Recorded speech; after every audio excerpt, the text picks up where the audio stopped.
Hi, it's Mike with AskTractorMike.com. In my last video, I talked about tractor leasing. And I got a letter from a viewer who's got property in the state of Idaho, and they're thinking about either buying a tractor, leasing a tractor, or renting a tractor. What's the best thing to do? Well, I talked last time about 8 reasons to lease, 8 advantages of leasing. And if those were all advantages that work for everybody, everybody would lease. But there's also 8 disadvantages of leasing, and that's why I've never leased anything myself. But I'm going to tell you about those today. Basically, how a lease works, with a finance program, you make a down payment up front. You've got a bubble here with a big number on it, and then equal payments out to the end, and you own the tractor. A lease is just the opposite. You have low payments to get in it, and then the bubble at the end, which is called a residual, and you make those payments while you lease the tractor, and then at the end, you either pay off that residual and you own the tractor, or you give it back and walk away from it, or you give it back and take the equity you built up in it and trade it on a new one. So that's how leasing works. The advantages of leasing: sometimes you can get in cheaper. If you change your mind and you need a different size tractor, you can get it. You can walk away from it at the end. There's possible tax advantages to leasing. So there's a lot of reasons to lease, but there's a lot of reasons not to lease.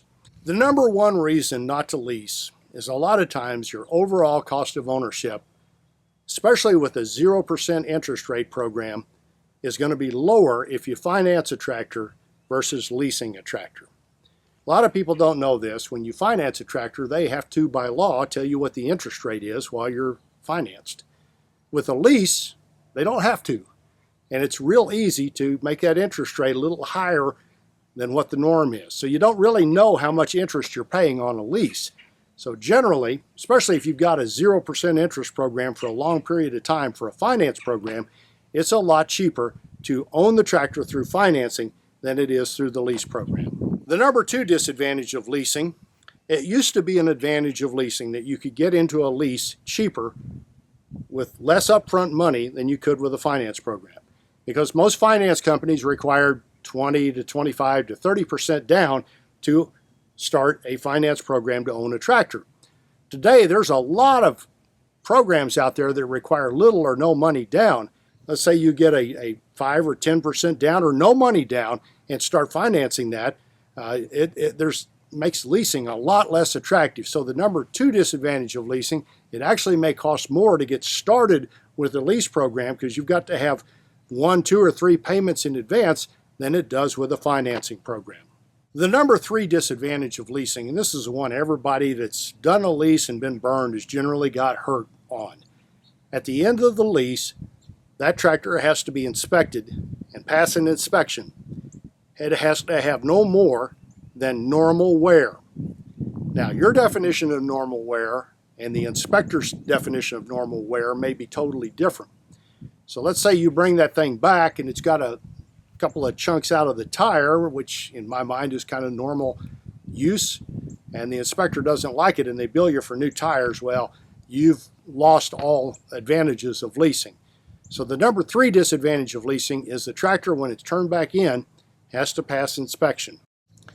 And if you're leasing another tractor, generally they'll fudge a little bit because you're continued as a customer. But if you're turning it back in and walking away, sometimes those inspectors get a little more picky when it comes to the inspection. The number 4 disadvantage of leasing: if you're leasing a car, every however long the lease is, 2 to 3 to 4 years, you get a new car. And I can tell you, cars change in technology rapidly. If you had a car from the 2000s and you've got a car today, it's amazing how much has changed on that, how much better they've gotten. I mean, heated seats, backup cameras.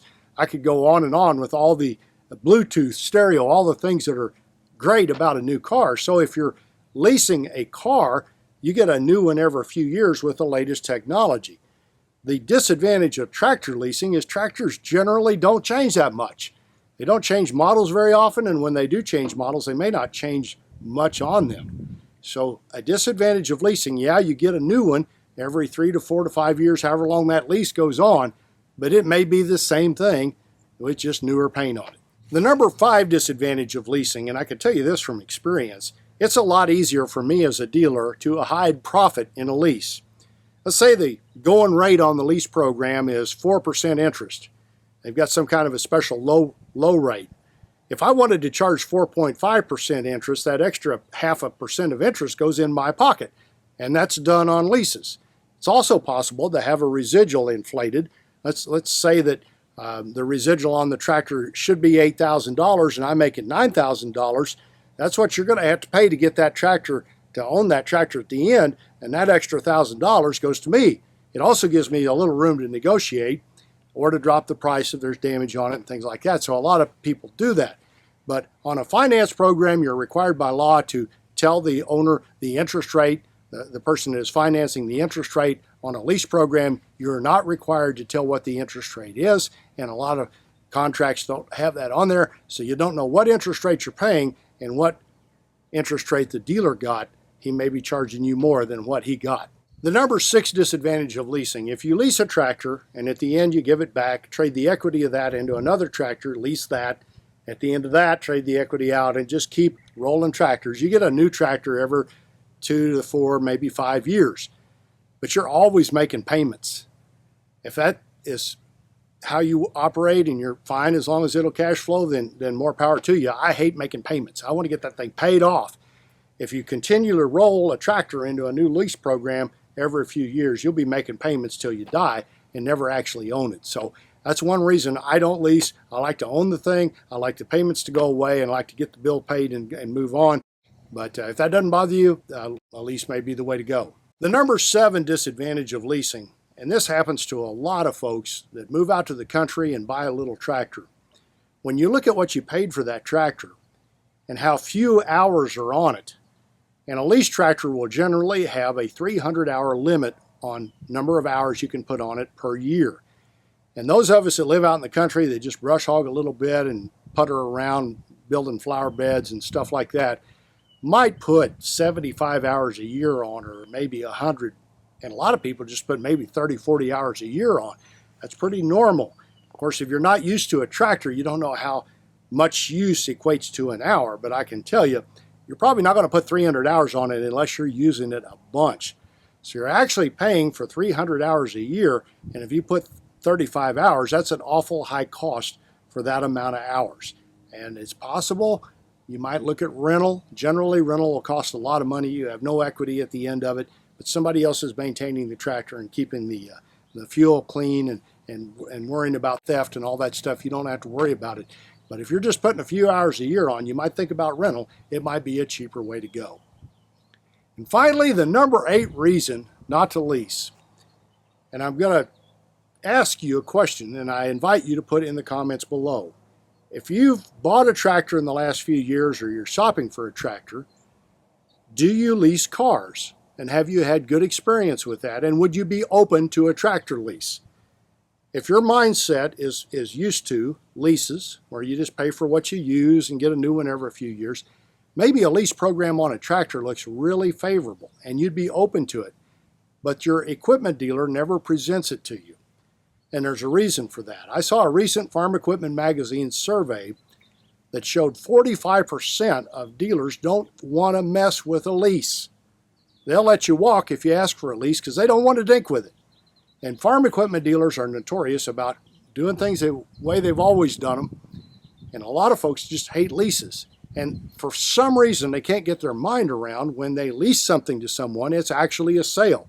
And it's actually building a product that may come back as a used piece and give them something to make money on to sell to another customer, and you roll the customer that had it into another lease. So the number 8 reason that lease could be a disadvantage, it may not be available to you from the local dealer that you may have built a good relationship with. So all things being equal, I'm probably never going to lease a tractor. I've never leased anything in my life, but I thought about it. We got a car this year. Our old car wore out, and I thought about it because right now everything is in tight supply. And I think at some point, tractors, there've been more tractors sold the last couple of years than ever before. People are going to get tired of living in the country and maybe start selling their tractors or trading them in or getting rid of them. And there's a glut of tractor inventory.